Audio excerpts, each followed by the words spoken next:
สบายดีเอามือนี้บ่าวซักโทรมาหาว่ามีไอ้หัก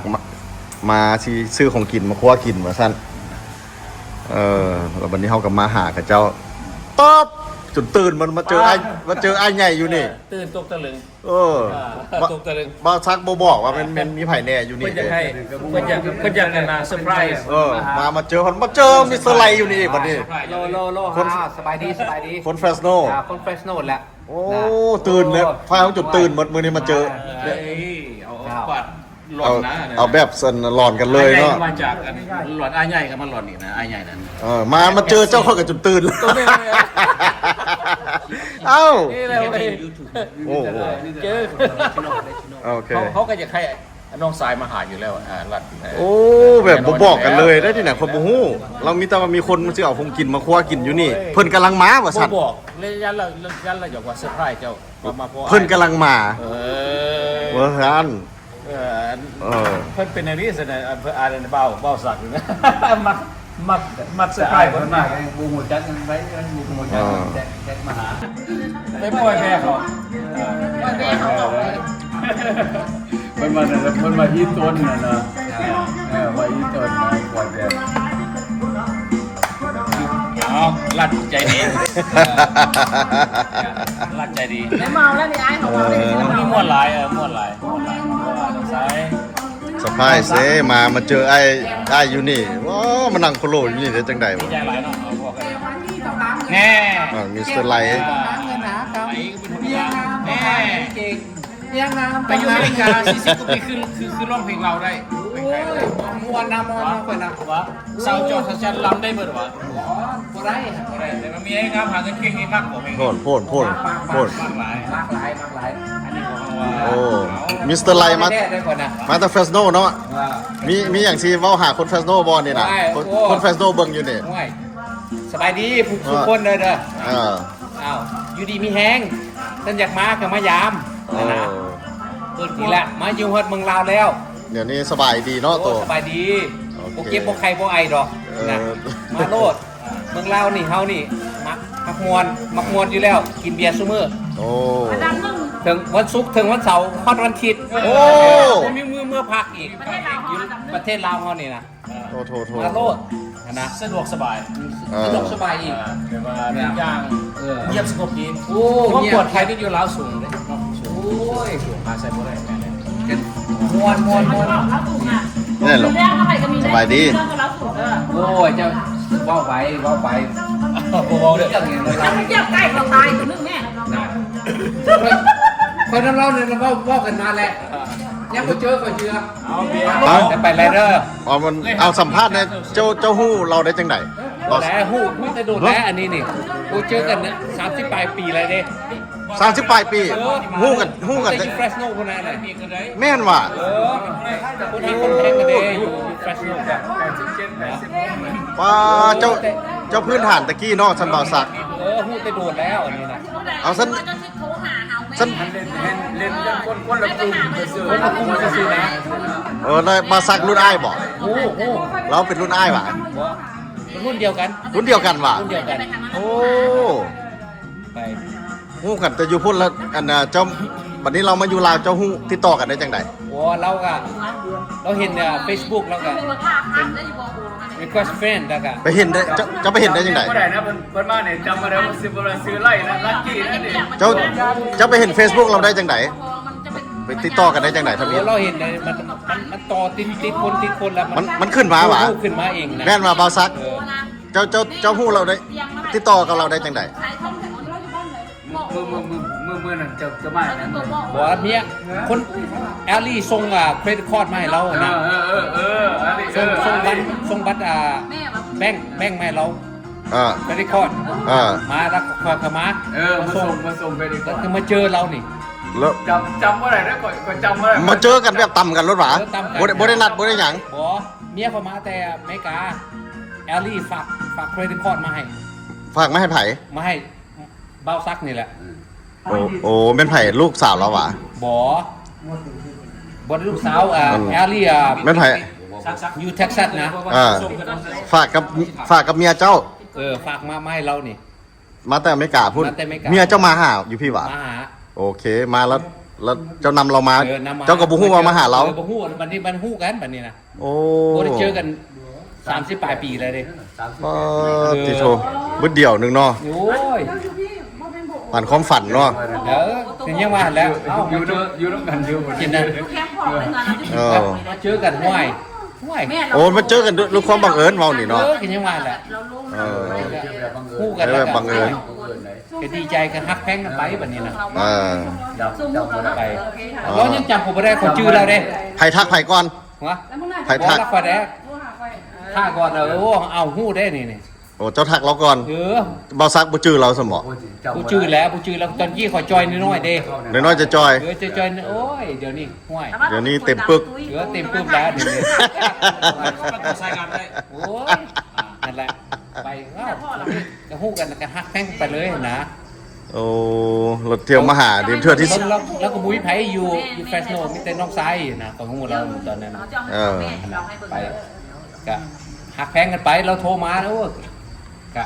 เว้าน้ำกันไปเราหมอกมาก็มา แล้วเจ้ามาลาวดุดแล้วป่ะมิสเตอร์ไล 6 เดือนไปเลยเด้ ได้6 เดือนเนาะเพราะว่าซักเด้ เอาอยู่ไป ป ก่อ ระ น มาณ นี่แม่ 4 เดือนไป แต่ว่ามัน เอ้าซูซี่กันนี่หว่า ก็ซูซีกันหั่นแหละ โอ้เจ้ามาก่อนบาซักอีกบึดเดียวนึงเนาะเจ้ามาบึดเดียวช่วง4-5 เดือน เรา ละ เคยเห็นโรงงานแต่ที่นี่นะเรา มึงเล่าก็ม่วน โอ้สุด มักแฮง สุดยอด สุดยอดแล้วห่วยมันมีเมื่อเดไม่ครบเด้ โอ้ ไปกินยังก็ได้กินเด้อยู่นี่นะ น่า ไป โอเค แล้วก็ยังว่าแล้วบัดกระมวลอย่างหนึงก็ฉันเว้าแล้วก็ขึ้นฮอดคือเก่าอเมริกานะ เออ พ่อแม่เฮาอยู่พุ่นเด้ ไอ้น้องอยู่พี่มีบ่ บ่มีไผนะมีแต่พี่น้อง มีแต่พี่น้อง มีแต่พี่น้องก็บ่ฮู้หรอก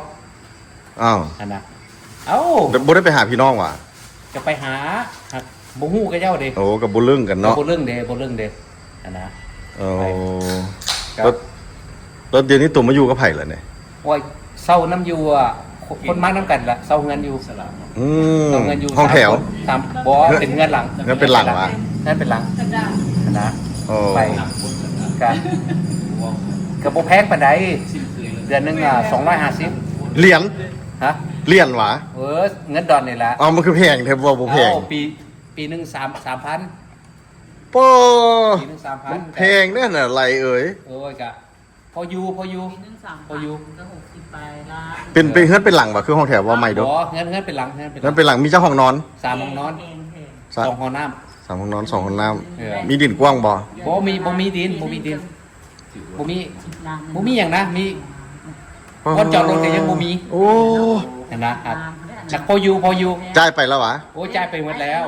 จ่ายหมดแล้ว ตัวก็เดี๋ยวบัดนี้ตัวมาเห็นบอลโลกกว้างคืออันนี้เดือนละล้านนี่เด้ตัว ฮะโอ้กะมันก็พออยู่ฮะ หลัง มันบ่ถึกสเปคเฮานี่แหละ บัดหลังจากปีหนึงนี่ตัวยังสิเศร้าต่ออีกบ่ ครับก็เบิ่งไปเทื่อเบิ่งไปก่อน อ๋อ ท่านปีคือขึ้นสัมมโนกว่าเป็นหยังไงเฮาสิซื้องานซื้อสารตัวเองนะ เออ นะมันก็เบิ่งไปนั่นแหละ โอ้ นะไปบ่ได้ว่าสิอยู่มันก็ถ้าเซาอยู่ก็ดีอย่างหนึงมันก็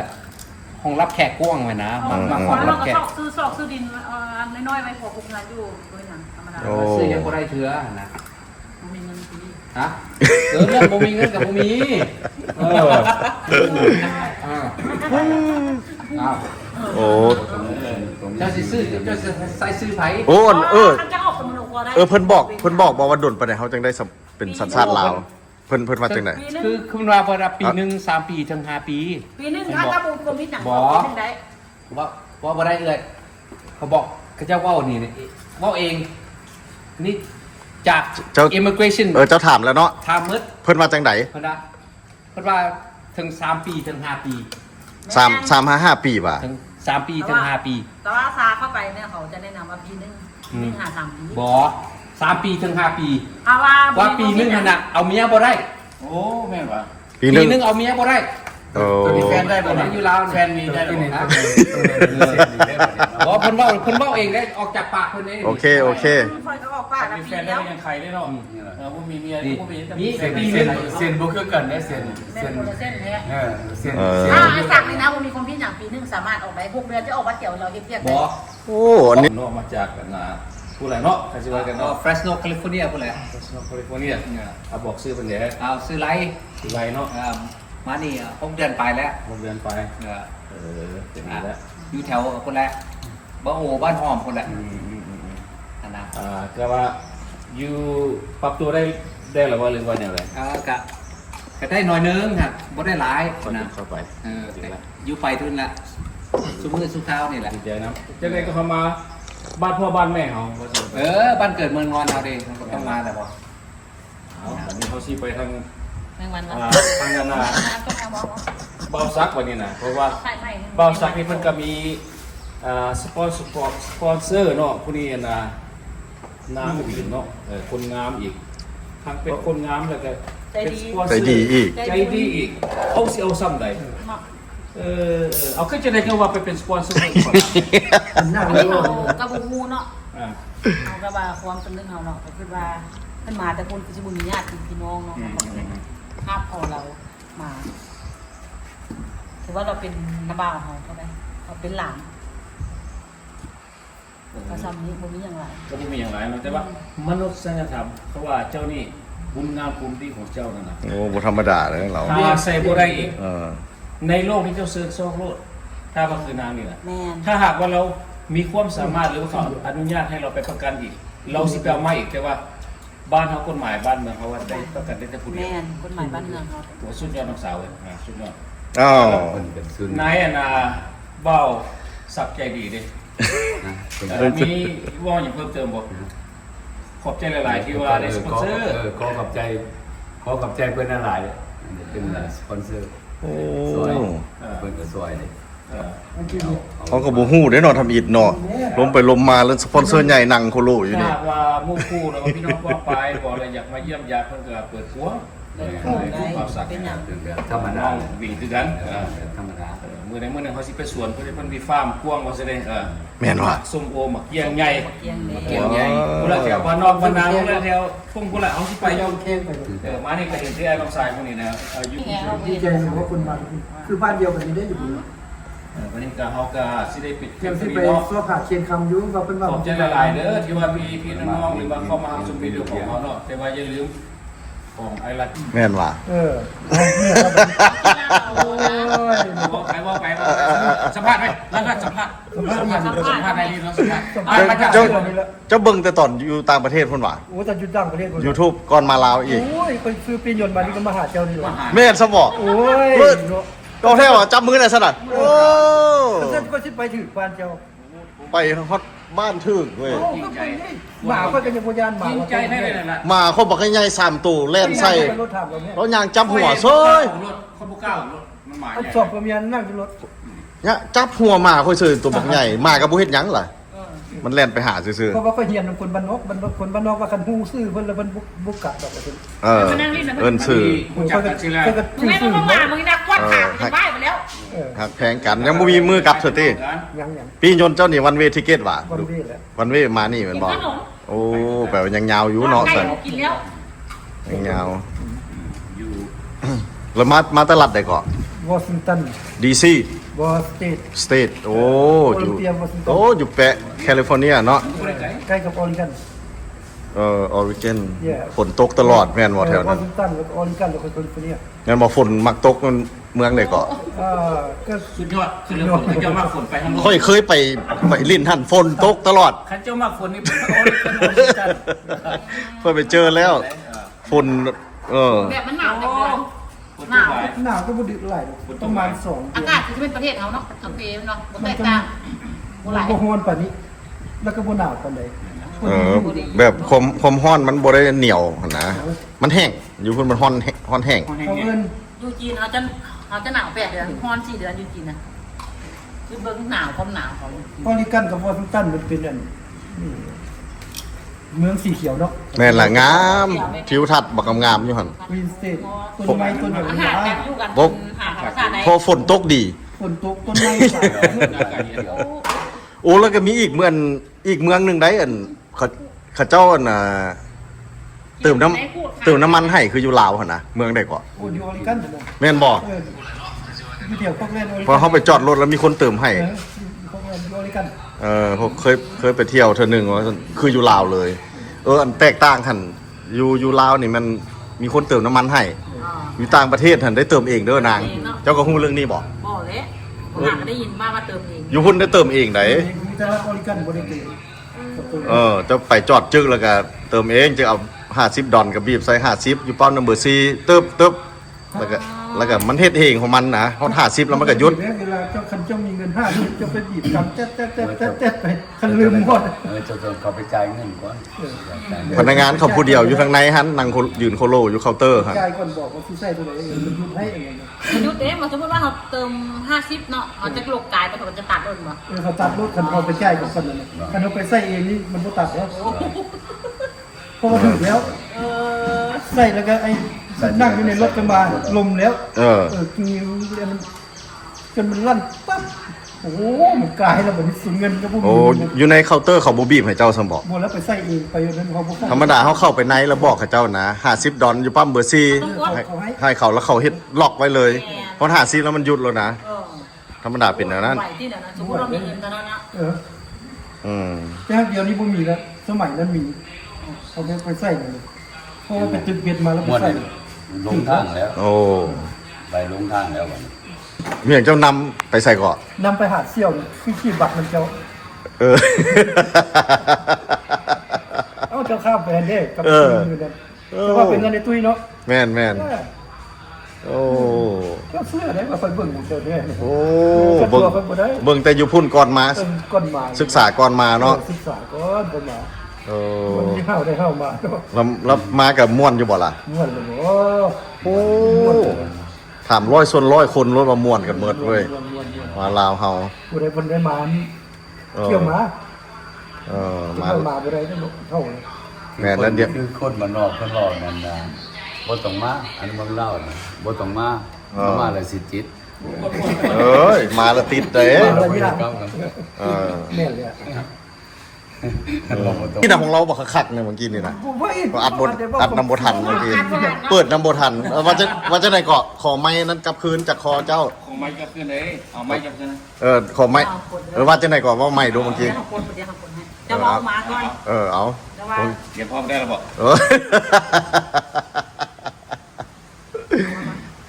น้องหวิงขอไม้กับขึ้นได้ไม้นั่นนะเพราะว่า เมื่อกี้ ไม้นั่นไม้นั่นเขา เมื่อกี้ถ่ายบทันเด้ พอได้บ่ไม้นั่น บ บ่ได้ใส่น้ำหอมที่หมายถึงว่าเมียคนมันเช็คตลอดได้ เกิดเตอคุณน่ะกินไม้บ่ได้ โอ้เมียอ้ายเป็นอะไร โอ้ สิพยายามว่าเครื่องนี้มันมีน้ำหอมโบ มันมีน้ำหอมมียิงติดมานี่ สำคัญได้ไปแขนไปมองได้มาพอได้บาทนี่นะ โอ้โหธรรมดาเด้ออายเฮานี่น่ะ แต่ว่าเมียอ้ายใจดี โอเค ดึงยามบ่หายเด้อ อ๋อแปลว่าใครสิบ่หักเมียเนาะคิดยอดแล้วเนาะ ดัตเตอร์ เมียรับเป็น number one ว้า แม่เอาไปเบอร์หนึ่งเลยล่ะ ไปกำไรชีวิต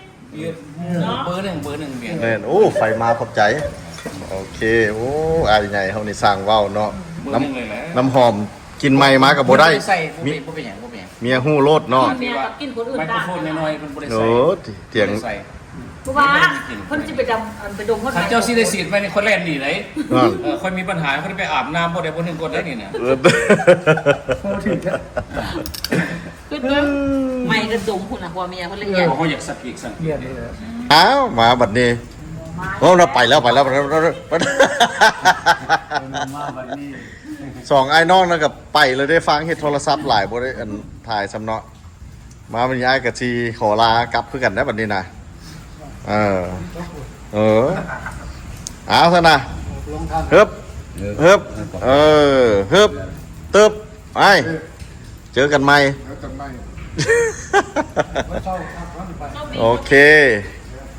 เจอกันใหม่บอซักกับโชคดีเด้อถ้าฟังเบิ่ง2-3 มื้อ คันบ่ได้แม่นได้เปลี่ยนเบอร์กับอีเมลเรียบร้อยรถ ขอบใจส่งโลเคชั่นหน่อยเด้อขอบใจเด้อ โอเค บ่มีเจ้าเสร็จแล้ว เบอร์ WhatsApp เราก็ได้แล้วบัดนี้น่ะ เซ็นไปทางใหม่แล้ว ตั้งให้แล้ว มาสู้ให้เจ้ามาได้เพราะว่า โอเคเด้อ เจอกัน บาย